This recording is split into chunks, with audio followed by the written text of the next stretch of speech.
Shalom Bapak Ibu sekalian. Jadi hari ini kita ada di tanggal 29 ya, di minggu terakhir di bulan Januari ya. Jadi hari-hari begitu cepat, sepertinya bumi ini berputar pada porosnya, tambah hari tambah cepat ya. Rotasinya makin cepat ya. Ya rasanya kita baru saja merayakan Natal, Tahun Baru, lalu minggu lalu baru saja Hari Raya Imlek ya, tiba-tiba seperti baru buka mata tiba-tiba sudah hari Minggu lagi ya. Tapi kita bersyukur bahwa Tuhan tidak pernah meninggalkan kita, katakan amin. Bapa kita adalah Bapa yang setia, seperti pujian tadi, Dia setia.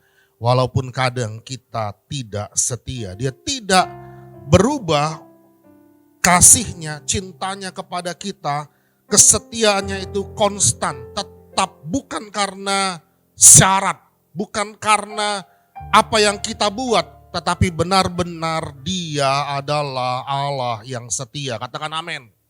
Itu membuktikan bahwa Dia mengasihi kita itu tanpa syarat. Dia adalah Allah yang unconditional love. Amin. Cintanya itu bukan karena kondisi-kondisi. Manusia itu bisa mengasihi seseorang itu karena syarat dan ketentuan berlaku. Ya, seperti promo-promo di mana-mana. Makanya hari ini hidup manusia itu hidup dengan promo-promo. Amin.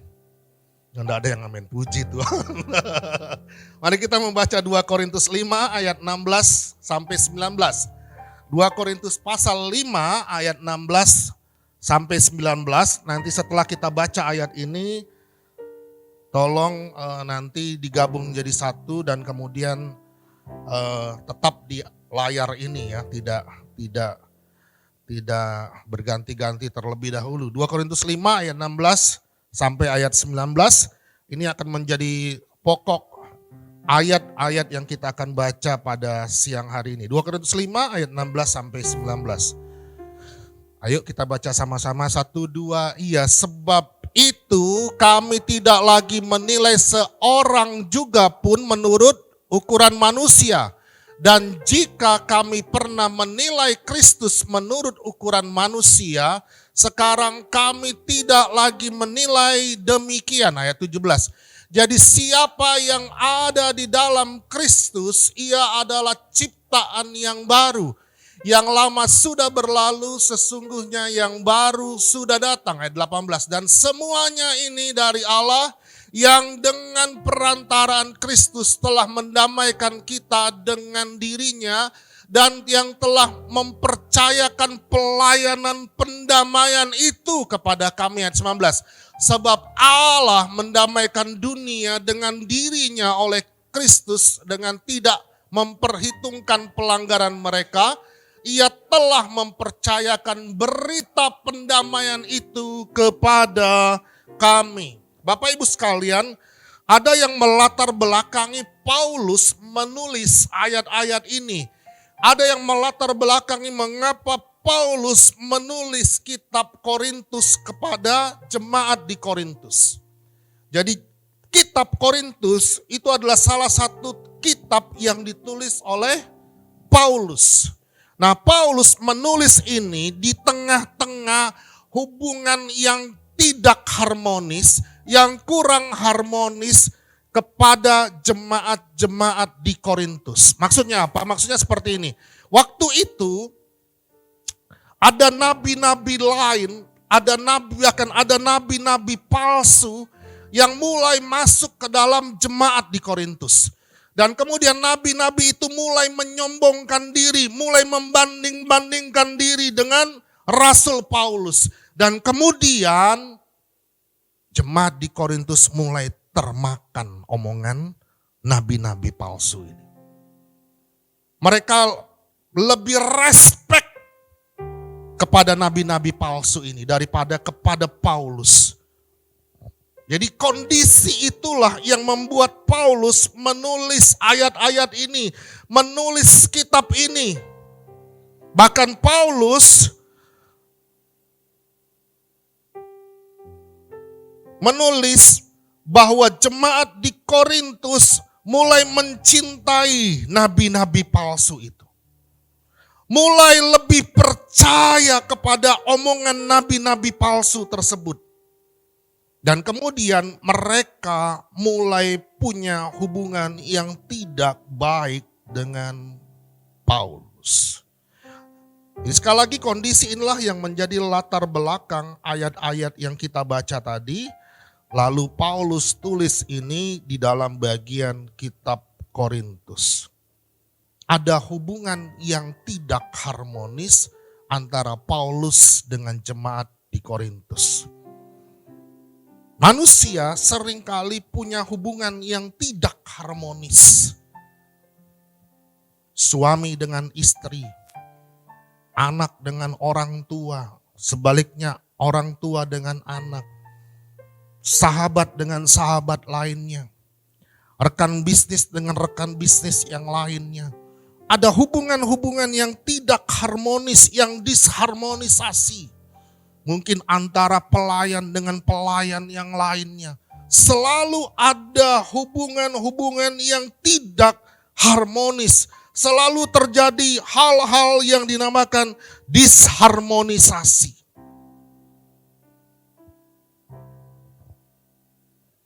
Selalu ada di mana-mana. Selalu ada di luar gereja dan juga ada di dalam gereja.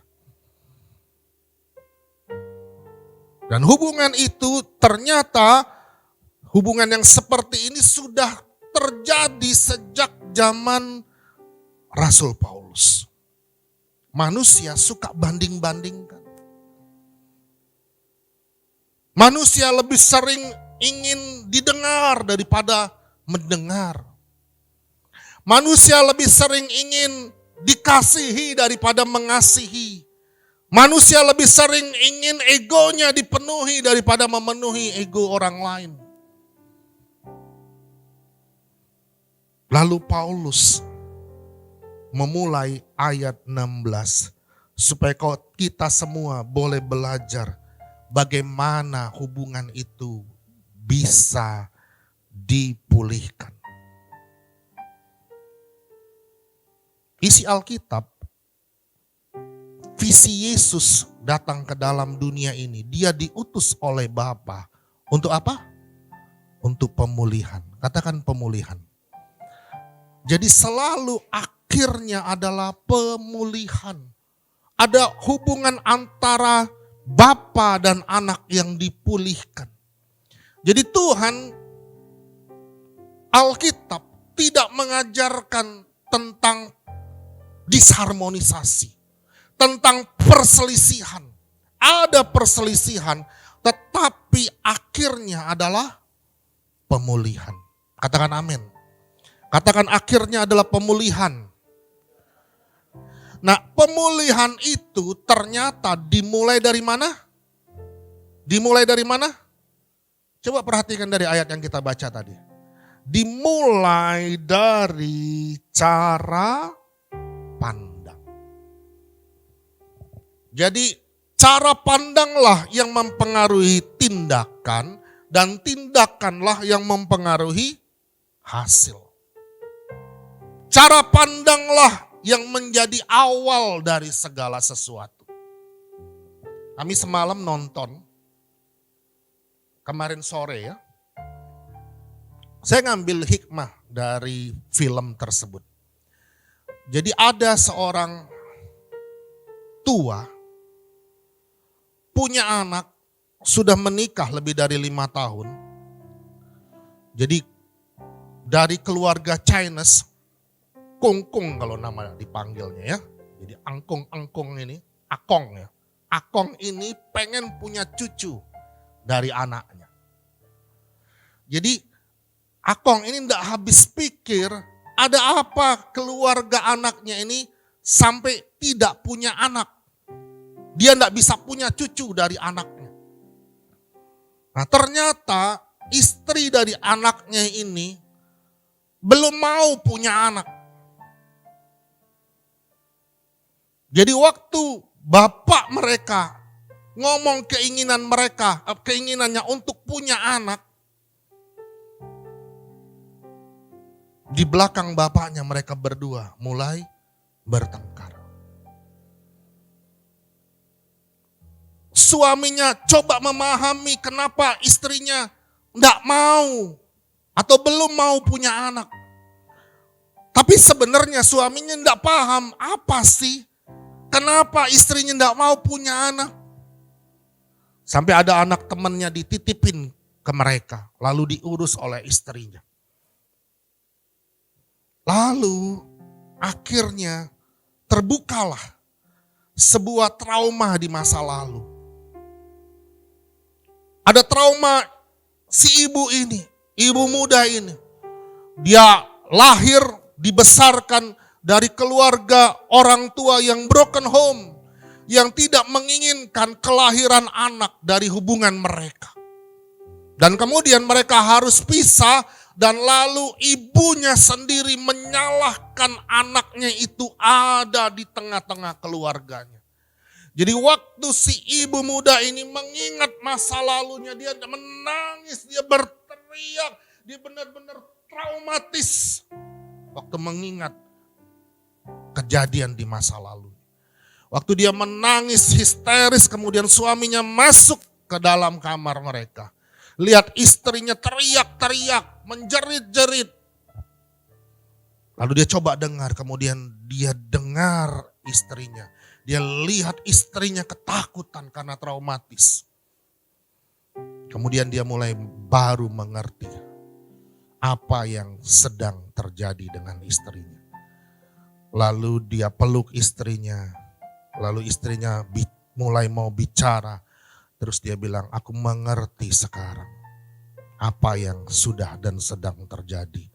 Dan saya pun, dia bilang sama istrinya, baru saja datang, diundang untuk mengabadikan sebuah atau beberapa foto di dalam sebuah proses kelahiran seorang anak dari keluarga temannya. Jadi dia ngelihat betapa sulitnya seorang istri harus melahirkan seorang anak. Bahkan ada darah yang harus dicurahkan. Nah, dia tidak mau istrinya melakukan itu dengan terpaksa. Dan dia tahu itu sakitnya luar biasa. Dan dia bilang, aku tak akan pernah memaksamu lagi. Dan aku mulai mengerti ada trauma di masa lalu. Ayo kita bicara sama bapak kita. Waktu dia bicara sama bapaknya tidak ngerti. Tapi di akhir cerita ini, hubungan mereka dipulihkan. Karena apa? Karena ada cara pandang yang berubah. Awalnya ada tuntutan, tapi akhirnya ada saling menerima. Pemulihan itu dimulai dari cara pandang. Jadi waktu seseorang punya cara pandang, ya ini kan 2 Korintus 5 ayat 16, coba kita ulangi. Sebab itu, ayat ini dimulai dari kata sebab itu. Sebab itu, sebab apa? Berarti ada sebab sebelum ayat-ayat ini muncul kan? Sebab itu, sebab apa? Coba mundur dulu satu ayat 15. Nanti balik lagi ke sini. Yuk baca yuk 1, 2, 3. Dan Kristus telah mati untuk semua orang supaya mereka yang hidup tidak lagi hidup untuk dirinya sendiri. Tetapi untuk Dia yang telah mati dan telah dibangkitkan untuk jadi kematian Yesus, kebangkitan Yesus itu mengubah, katakan mengubah. Mengubah hidup kita orang percaya. Mengubah cara pandang kita orang percaya. Jadi kalau kita jadi orang percaya, jadi orang Kristen, pasti hidupnya berubah. Katakan amin. Jadi ada perubahan, katakan ada perubahan. Waktu Yesus menjadi segala-galanya atas hidupmu, maka hidupmu pasti ada perubahan. Hidupku bukannya aku lagi, tapi Yesus dalamku. Hidupku bukannya aku lagi, tapi Yesus dalamku. Coba nyanyi. Hidupku bukannya aku lagi, tapi Yesus dalamku. Hidupku bukannya aku lagi, tapi Yesus dalamku. Yesus hidup, Yesus hidup dalamku. Hidupku bukannya aku lagi, tapi Yesus dalamku. Karena ayat 16 inilah, karena ayat 15 inilah, maka jadi ayat 16 ada. Karena Kristus sudah hidup di dalam hidupku, karena hidupku bukannya hidupku lagi, tapi hidup Kristus, maka ayat 16 coba. Barulah masuk ayat 16. Sebab itu kami tidak lagi menilai seorang juga menurut ukuran manusia. Jadi kita diubahkan cara pandang kita karena hidup kita bukan kita lagi. Ada Yesus dalam hidup kita. Amin. Amin. Dan terus dikatakan apa? Dan jika kami pernah menilai Kristus menurut ukuran manusia. Dulu itu ya. Sekarang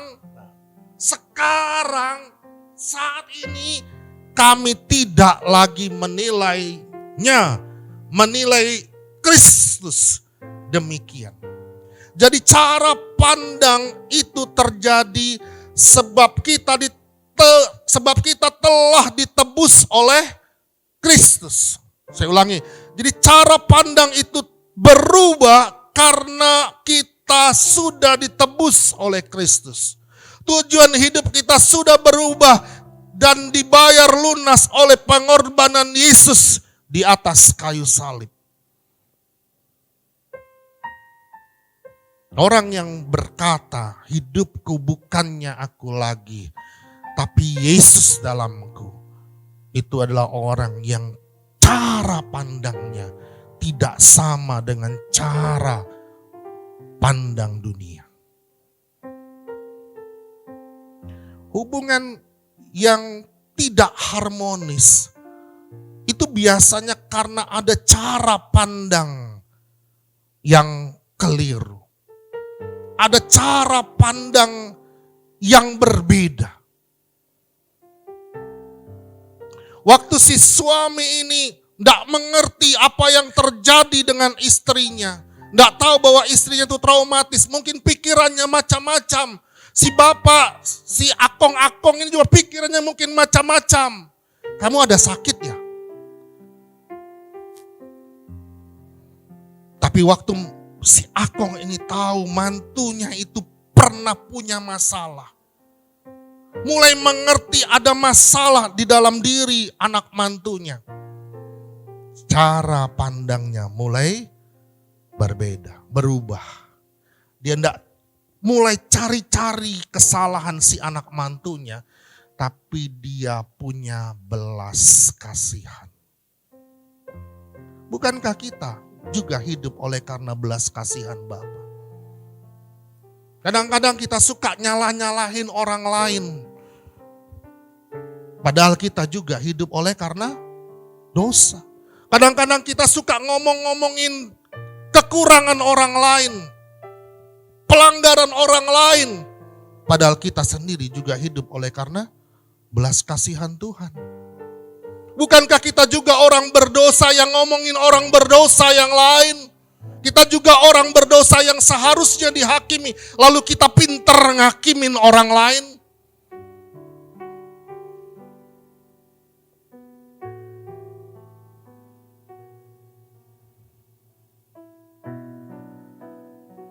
Sebab itu kami tidak lagi menilai seorang juga pun menurut ukuran manusia. Dan jika kami pernah menilai Kristus, ini Paulus ngomongin dirinya sendiri. Dulu kan Paulus itu ngelihat Yesus seperti apa? Penjahat.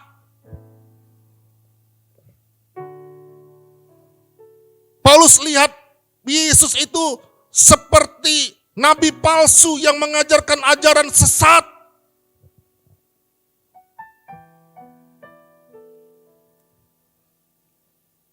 Sesat itu. Tidak benar itu. Orang-orang Kristen kan kadang-kadang juga seperti itu. Gampang nilai orang lain. Paulus yang dulu namanya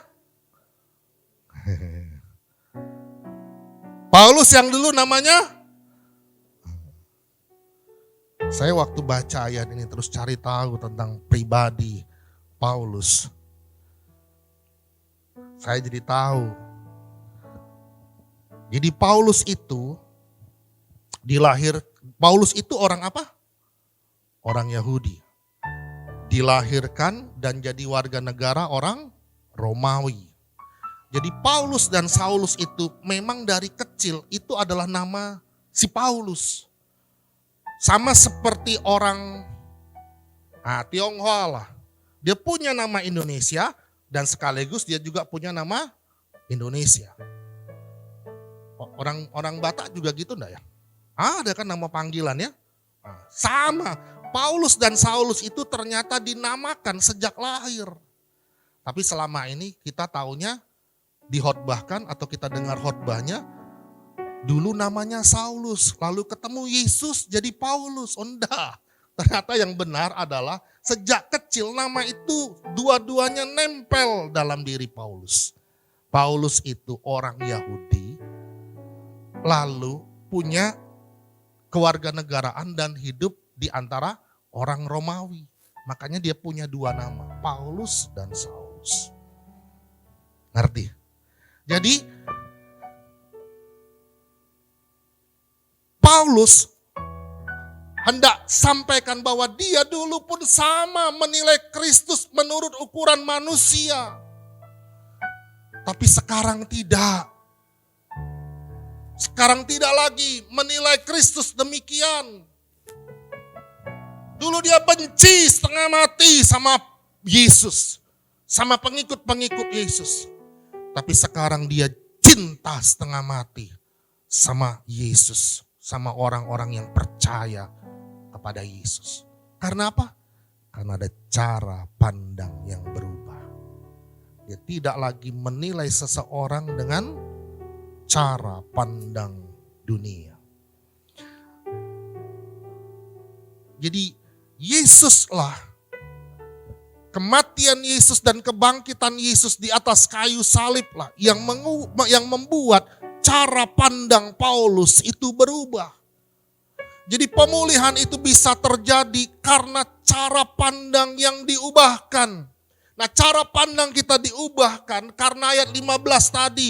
Karena hidup kita bukannya kita lagi. Dulu Paulus cara pandangnya tentang orang percaya, tentang Yesus. Dia tidak bisa terima. Tapi sekarang dia cinta setengah mati. Karena ada cara pandang yang berubah.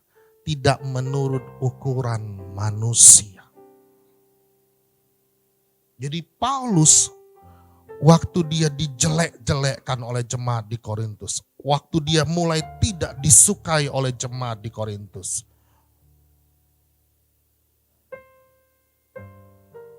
Dia tidak nyalahkan jemaat di Korintus. Tapi dia lihat jemaat Korintus sebagai orang-orang yang harus dibelas kasihani. Sama seperti dia yang sudah terima belas kasihan Tuhan. Sama seperti dia yang dibelas kasihani oleh Tuhan. Jadi ada cara pandang yang berubah. Ada cara pandang yang berbeda. Sehingga hubungan mereka dipulihkan. Bukan menuntut. Tapi tahu diri bahwa hidup sudah dibelas kasihani oleh Tuhan. Maka dia juga tahu orang-orang itu butuh belas kasihan Tuhan. Itulah yang Paulus hendak sampaikan, bahwa dia bisa melihat orang-orang itu adalah orang-orang yang perlu belas kasihan Tuhan. Perlu diberi belas kasihan karena mereka diprovokasi oleh nabi-nabi palsu. Mereka sudah berbalik kepada ajaran yang benar, kepada ajaran yang salah. Paulus berbelas kasihan kepada mereka. Dan Paulus tahu, dulu pun Paulus sama seperti mereka, bahkan tidak lebih baik dari mereka. Paulus pun dulu lebih parah dari mereka. Maka Paulus tidak menghakimi mereka. Saya pernah ada baca satu artikel, dan artikel itu adalah sebuah survei. Bahwa ternyata, jangan terkejut ini ya. Ya, hasil survei di dunia, orang Kristen itu paling suka menghakimi. Dan kemudian yang kedua, unconditioning love. Tidak ada apa? Unconditioning love. Tidak ada pengampunan. Tuh lihat tuh.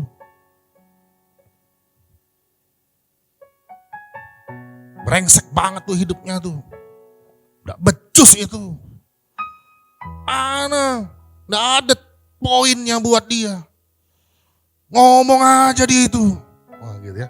Pokoknya dari A sampai Z, pokoknya titik lemahnya itu dibongkar habis.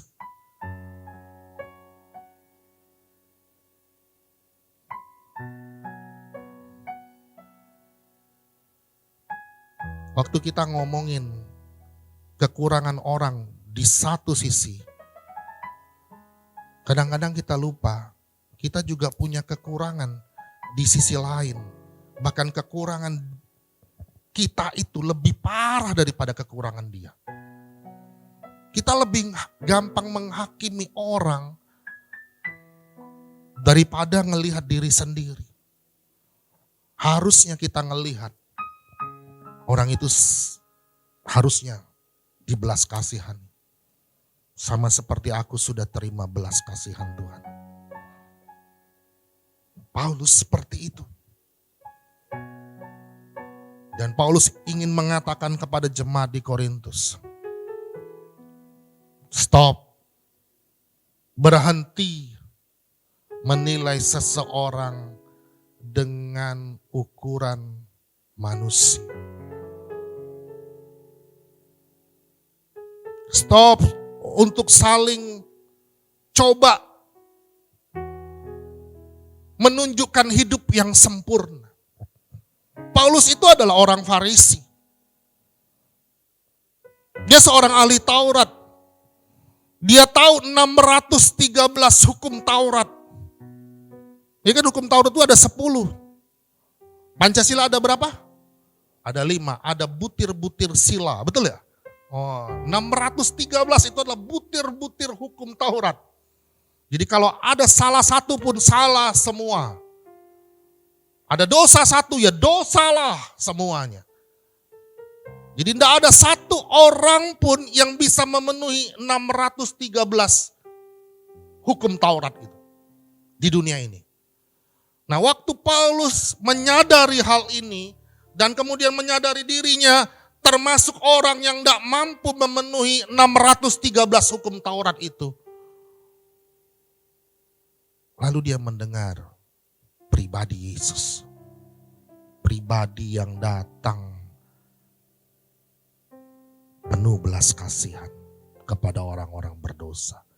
Dia sadar dia orang berdosa. Dia sadar dia butuh juru selamat.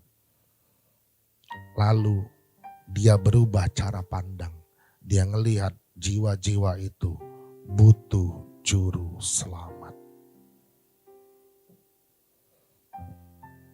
Perselisihan itu dimulai dari cara pandang yang berbeda.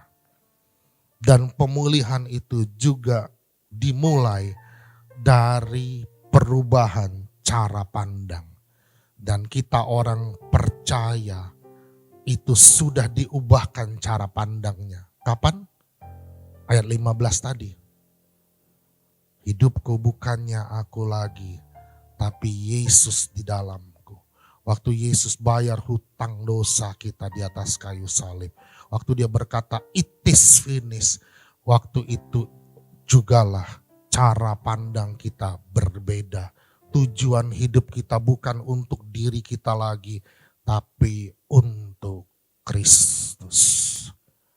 Jadi tujuan hidup kita bukan aku, tapi Yesus. Waktu tujuan hidup kita berbeda, berubah, maka cara pandang kita berubah, maka hidup kita pasti ada perubahan.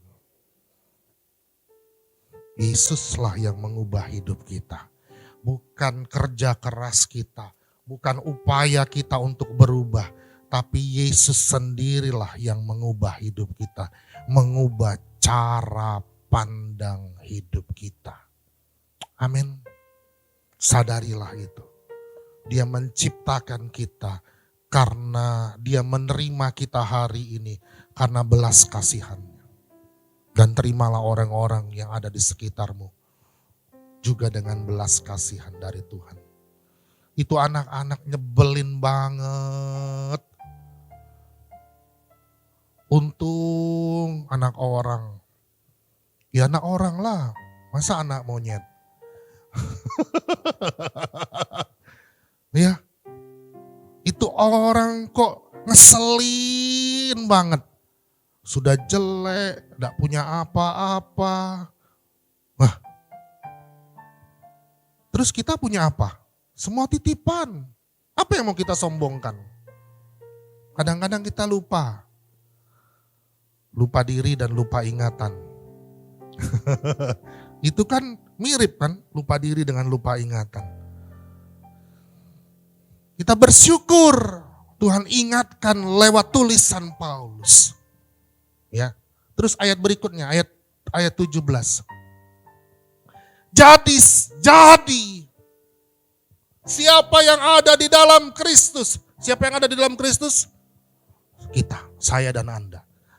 Ia adalah ciptaan yang baru, yang lama sudah berlalu, sesungguhnya yang baru sudah, barunya disebut 2 kali, lamanya cuma disebut 1 kali.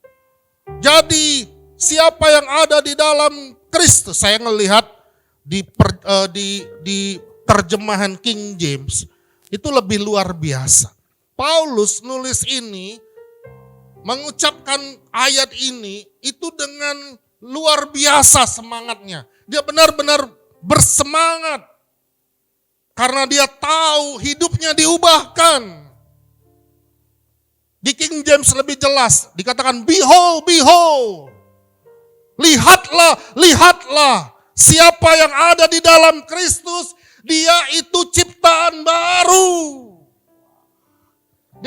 Dia bersemangat, dia mulai dengan kata, bukan dengan kata jadi, tapi dengan kata behold, lihatlah siapa yang ada di dalam Kristus. Dia bersemangat. Orang yang diubahkan itu hidupnya bersemangat, katakan bersemangat. Ada gairah, ada perubahan. Dia tahu hidupnya adalah ciptaan baru. Katakan baru. Katakan baru. Yang lama sudah berlalu. Yang baru sudah datang.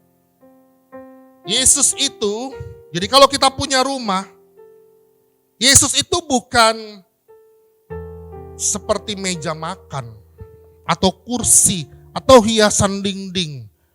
Atau yang lain, apa yang paling mahal di dalam rumahmu? Yesus bukan itu.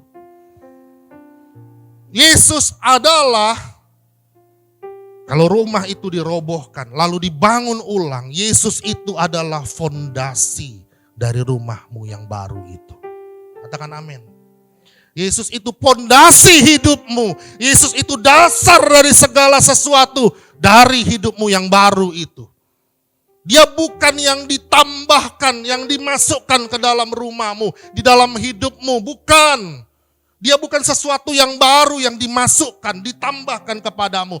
Tapi dia adalah dasar, fondasi, landasan baru dalam hidup kita. Dia segala-galanya. Tadi lagunya apa tadi? Enak tuh. Jika hidupku telah ditebus. Apa tadi? Awalnya apa? Oh, sungguhlah hidupku telah ditebus oleh kuasa darah yang kudus. Kalau sudah tahu ayat ini, sudah tahu penjelasan ini, nyanyinya pasti dengan joget. Jogetnya pun lepas. Ayo semua berdiri dan berjoget dengan lepas. Ya kan? Sudah tahu kan? Sudah tahu hidup kita tuh sudah diubahkan. Cara pandang kita tuh sudah diubahkan. Oleh apa tadi ayatnya tadi? Oleh Yesus. Hidup kita jadi baru. Ayo coba nyanyikan lagu itu. Sungguh telah hidup telah ditebus kuasa darah yang kudus. Sekarang hidupku bukan milikku lagi. Coba ulangi lagi. Sungguh hidupku telah ditebus oleh kuasa darah yang kudus. Sekarang hidupku bukan milikku lagi. Apapun yang Tuhan mau lakukan, apapun yang Tuhan mau inginkan, asalkan Tuhanku senang, semua ku relakan, namanya dimuliakan. Katakan suka-sukamu Tuhan, suka-sukamu Tuhan, suka-sukamu Tuhan, suka-sukamu Tuhan, suka-sukamu Tuhan, suka-sukamu Tuhan, suka-sukamu Tuhan, suka-sukamu Tuhan, suka-sukamu Tuhan. Tepuk tangan buat kita semua. Tapi khotbah saya belum selesai, jadi silakan duduk. Cobalah sekali-sekali Pak Yoel ke depan sama Pak Reva ya. Kalau di pesta adat bisa manortor, tapi di rumah Tuhan kok tidak bisa berjoget ria. Amin. Oh, masih ada yang amin. Jadi perubahan itu dimulai dari kita. Katakan perubahan itu dimulai dari kita. Dan perubahan itu diupayakan karena Kristus, bukan karena kita. Nah, jadi kalau kita baca ayat seterusnya, coba ayat 16 tadi ya. 2 Korintus 5 ayat 16.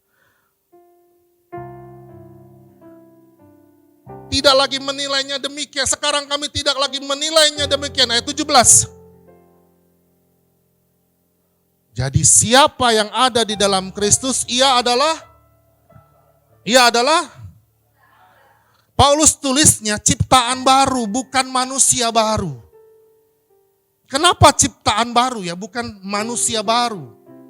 Kenapa di ayat ini Paulus tulis ciptaan baru? Perubahan itu, perubahan yang adalah kita itu, adalah permulaan. Hidup kita yang diubahkan itu adalah permulaan. Kita adalah ciptaan yang serupa dan segambar dengan Allah yang diubahkan. Tapi perubahan kita itu adalah permulaan. Katakan permulaan. Hidup kita yang diubahkan itu adalah permulaan. Karena Alkitab mencatat bahwa seluruh dunia ini akan berubah. Langit dan bumi juga diubahkan. Kitab Wahyu menulis. Tubuh yang fana ini diubahkan menjadi tubuh kemuliaan. Jadi perubahan cara pandang itu adalah permulaan. Ada langit dan bumi yang baru. Katakan amin. Jadi bukan cuma kita yang baru, ciptaan itu bicara bukan cuma manusia, tapi semua isi dunia ini diubahkan. Ada bumi yang baru, yang adalah bumi kekekalan, yaitu adalah sorga. Jadi bumi yang baru, langit yang baru. Semuanya baru, katakan amin. Dan kita akan ada di sana. Jadi hidup kita diubahkan, cara pandang kita diubahkan. Itu baru permulaan. Dan permulaan itu adalah pemulihan. Katakan amin. Tuhan mau hidup kita dipulihkan. Tuhan mau hubungan kita suami istri, anak orang tua, hubungan keluarga itu dipulihkan. Kalau dia sanggup memulihkan hidupmu, dia sanggup memulihkan dunia ini, dia pasti sanggup juga memulihkan keluargamu. Dia sanggup memulihkan suamimu, dia sanggup memulihkan istrimu, dia sanggup memulihkan anakmu, orang tuamu, sahabatmu, rekan-rekanmu. Dia juga sanggup pulihkan. Jadi kalau ada lihat seseorang yang nyebelin banget, dia bisa berubah. Kamu pun sudah berubah. Betul? Kamu juga dulu hidup oleh belas kasihan Tuhan. Belas kasihanilah dia. Doakan dia. Dukung dia. Support dia. Jangan dibenci. Kasihani dia. Amin. Bisakah seperti itu? Bukankah Yesus seperti itu? Bukankah Yesus seperti itu? Kita ini kadang-kadang sok rohani banget. Ngomongin orang, kayak orang itu salah banget. Salahnya tuh sebedeng-bedeng. Sesat banget. Kayak orang itu bau neraka. Ngomong-ngomong sudah pernah ke neraka? Tapi kok tahu bau neraka? Ada tiba-tiba teman saya ngomong kayak gitu. Itu parah loh bro. Setan pun takut sama dia. Terbalik bro, saya bilang. Setan sayang sama dia. Bukan. Iya. Bau neraka orang itu. Kamu pernah ke neraka sampai tahu bau neraka? Kita kadang-kadang seperti itu.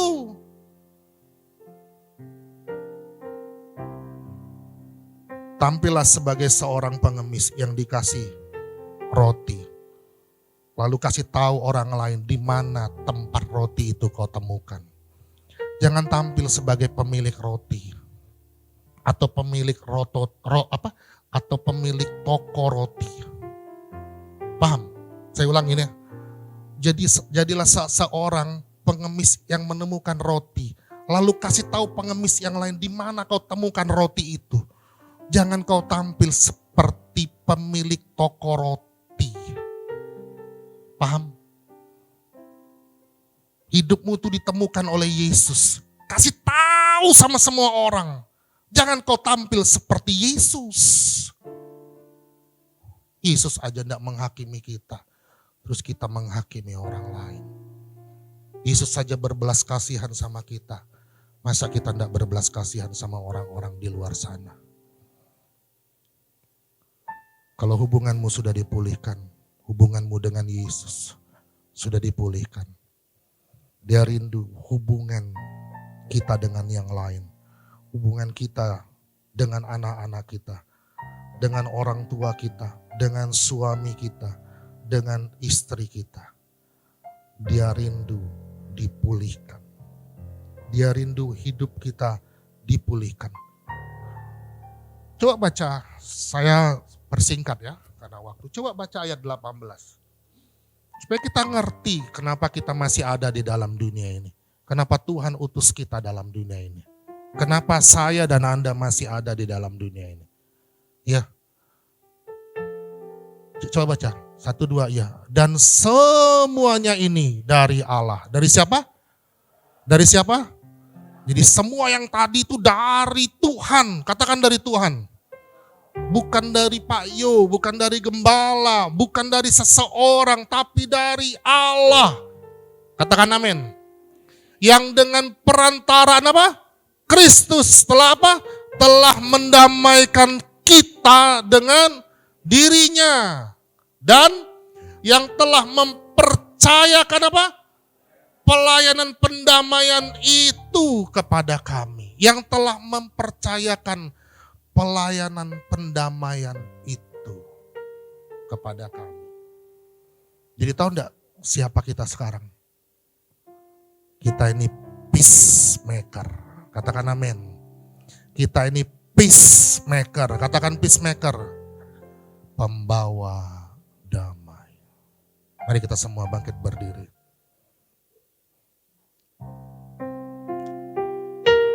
Minggu depan saya akan teruskan khotbah ini. Sadarilah Yesus mengubah hidupmu. Dengan apa dia mengubah hidupmu? Dengan pengorbanannya di atas kayu salib.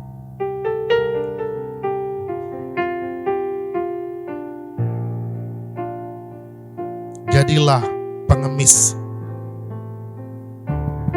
yang dikasih roti, lalu tahu di mana menemukan roti itu, lalu cari pengemis yang lain, cerita, kasih tahu sama pengemis-pengemis itu di mana engkau temukan roti itu. Jangan engkau ngaku-ngaku jadi pemilik roti. Terima kasih Tuhan, terima kasih. Mari kita nyanyikan pujian ini.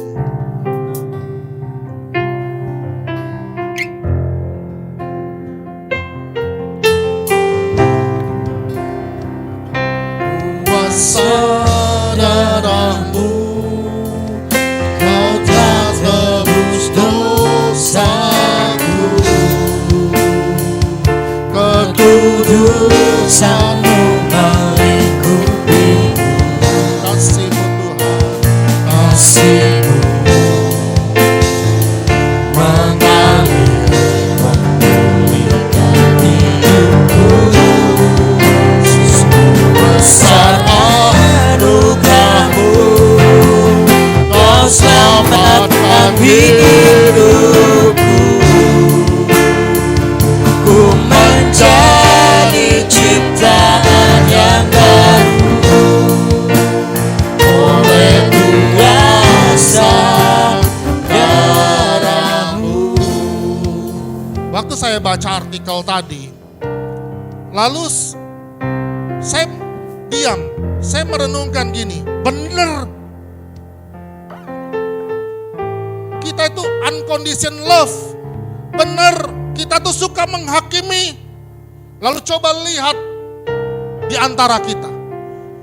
Waktu kita coba lihat itu, maka saya berkata ngeri kita.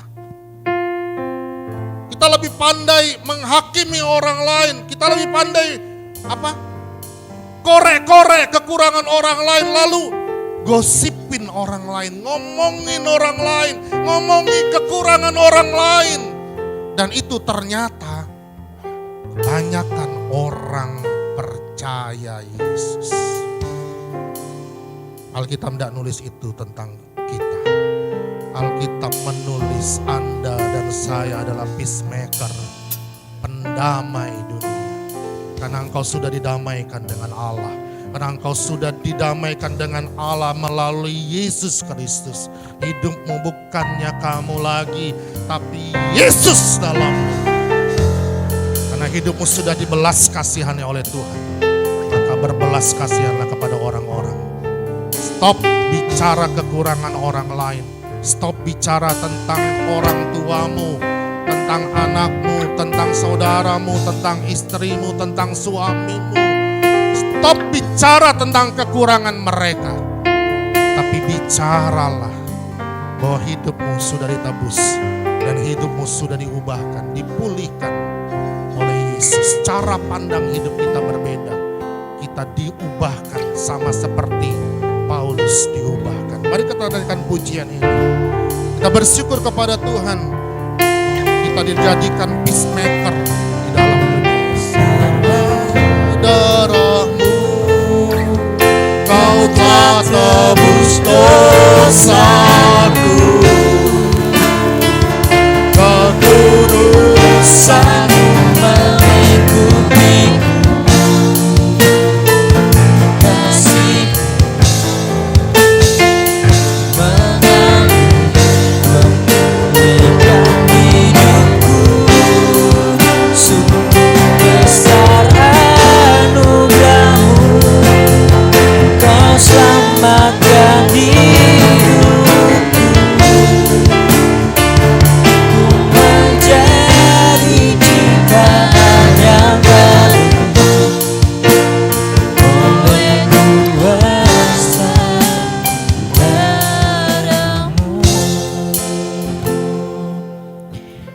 kasih Bapa, terima kasih Yesus.